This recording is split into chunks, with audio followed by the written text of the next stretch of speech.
automatinis lipdukų klijavimas, užkrovimas su vakuuminiais padukais, kurie išsiskleidžia, pakelia plokštę ir užkelia ant stalo, todėl nėra trinties ir galim dirbti su laminuotom plokštėm. O taipogi yra nustūmimo mechanizmas, kuris leidžia mums frezuoti nelaminuotas drožlių plokštės ir stumti iš karto po 2, o netgi ir po 3 lapus ant staklių.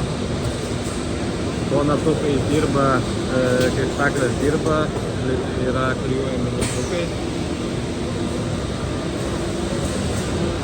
Čia yra juostos, kurios pakyla virš stalo ir išlaiko poziciją plokštės.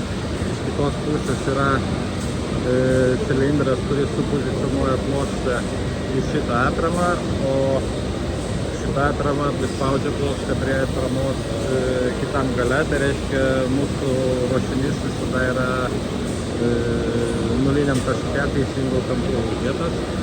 Automatinis tempimas, revolverinis taikiklis, 2 prispaudimo ritiniai, kurie prispaudžia detalės, jeigu frezuojam nelaminuotą drožlių plokštę arba po 2 plokštės. Automatiškai pagal įrankio ilgį prisitaikanti drožlių ištraukimo apsauga, gręžimo galva.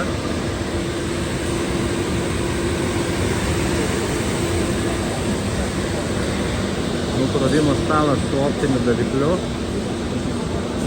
ir taip,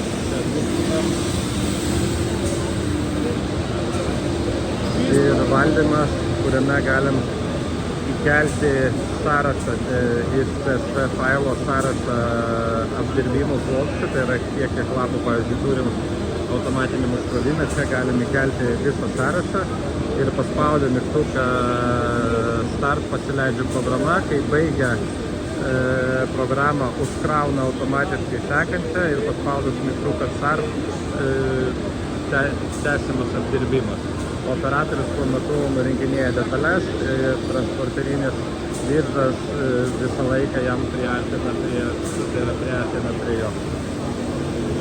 Ir